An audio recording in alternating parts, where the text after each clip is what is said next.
So today we are learning about absolutism in France. We have two daily objectives. Number one, explain how France became a centralized state. Notice this is different than Holy Roman Empire, which is highly decentralized. And we're going to list the legacy of my second bromance, King Louis XIV. So we talked about the 30 Years' War. This is what Europe looks like after the 30 Years' War in 1648. We're going to notice that France got bigger. It took some of the Holy Roman Empire land. Italy has largely broken away from the Holy Roman Empire. Austria is still in there. Bohemia has been taken over by Austria and the Emperor. Brandenburg up here in the north is getting bigger. Sweden didn't really get anything. We can see this map over here shows us the amount of people that died in Germany. A lot of over 66% areas, so lots and lots and lots of people died. Pretty devastating, but it leaves France, England, and Spain, as well as the Ottoman Empire, in a really good position to continue to conquer the world. So just like in the Holy Roman Empire, where religion kind of tore things apart and caused war upon war, same thing's going to happen in France. So we have a number of religious wars in France. French Protestants, called Huguenots or Huguenots, I've seen it pronounced either way, fought French Catholics in a series of religious wars to decide which religion France was going to be. Chaos spreads throughout the country. Eventually the Valois dynasty, that's going to be the dynasty that had ruled France for 600 years, 500 years, is going to eventually die heirless, so without a male heir. And Henry IV Bourbon ascends the throne. This is Henry IV Bourbon. He's important because he founds the Bourbon dynasty in France, which continues to this day to rule in Spain, which is a totally different story. Now, Henry IV, people didn't want him to become king of France because he was a Huguenot. And what ultimately ends up ending the religious wars in France is making Henry IV king of France. Not only does he become king of France, but he converts to Catholicism. So Huguenots are okay with him because he used to be a Huguenot and he secretly probably still is a Huguenot. Catholics are okay with him, largely because they're tired of fighting other Frenchmen, but also because he converted to Catholic, so at the end of the day, they won. He's quoted as saying, Paris is worth a mass. So Paris is the capital of France. He said it's worth becoming a Catholic if that means he can run the country. He grants Huguenots freedom, so that kind of supports the argument that he's still a secret Huguenot. Huguenots freedom to practice their religion, to build houses of worship or churches. This is called the Edict of Nantes. So he basically allows people, if they want to be Protestant, to be Protestant without fighting them. Ends the religious wars in France. Big stepping stone, because now France can move on and do great things. So Henry IV is going to be eventually be assassinated by rogue Catholic elements, afraid he is still a secret Huguenot. His son Louis XIV takes over after him, but he is young and he is weak. There's a guy by the name of Cardinal Richelieu. This is Cardinal Richelieu over here, a really cool guy. Is the advisor of Louis XIV.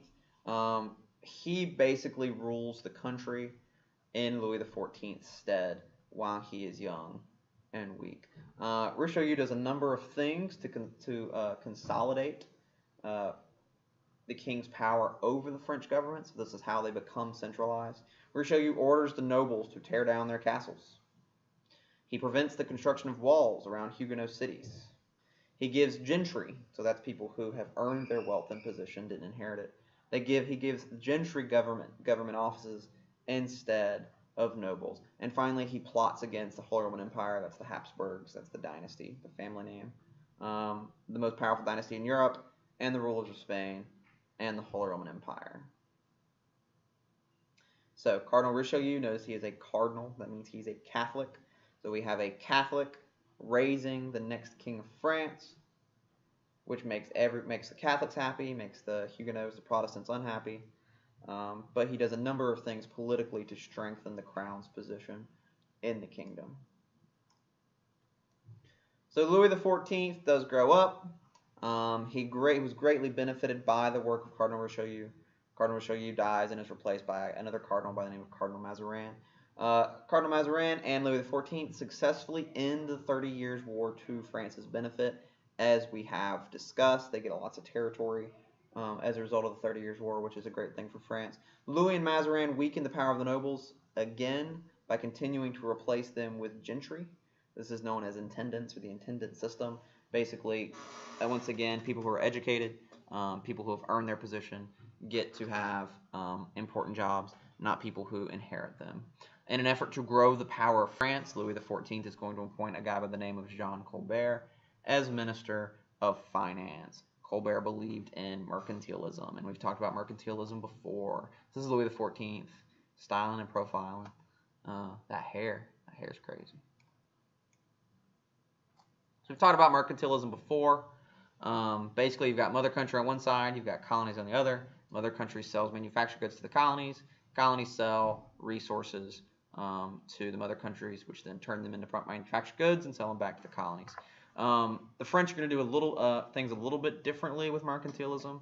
They're going to give subsidies to native companies. So basically, they're going to say, "You're a company in France, you make shoes. We don't like the English shoes, so we, the government, are going to give you some money so that your company can make cheaper shoes." Pretty much. Tariffs.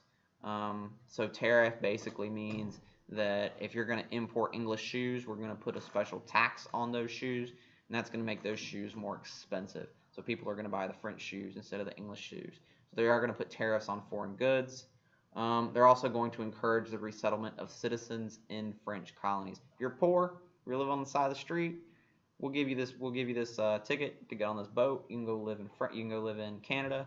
You can live in North America, where you can carve out your own little plot of land, build your own little house, and help France. Pretty great idea. So Louis XIV is going to do a number of things that increase his power as well as the power of France. Number one, he's going to build the Palace of Versailles. He is going to force the nobles to live with him there and grovel. Grovel just means they have to beg, they bow a lot, they do whatever he tells them to do. This decreases the power of the nobles and further increases the power of the intendants. This is actually a picture of the Palace of Versailles. I did not take this one, I haven't been there yet. You can see how highly shined that marble floor is. The nobles were going to be the ones that polished that floor. It was an honor to polish the king's floor. Art became about glorifying Louis XIV, known as the Sun King. He believed himself to be the sun, and to the rest of the world, and France to be the sun, and he believed the rest of the world revolved around him and his country. So France pretty much is like the superpower of this time period. The Ottoman Empire is dramatically weakening, but they're still no joke. Because of this huge investment, French becomes the lingua franca of Europe. So instead of all nobles, as they grow up, learning Latin and speaking Latin to each other, now all of the rich, all of the wealthy, all of the educated are going to learn French, and everybody in Europe is trying to become French. Let's talk about his legacy. This is an even better picture of Versailles.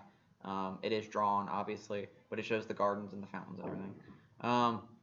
Louis XIV leads several wars in an effort to expand France's boundaries. These wars fail, and they lead to staggering debt for the country. In an effort to repay the debt, taxes were increased among the people. People don't like it when their taxes get increased.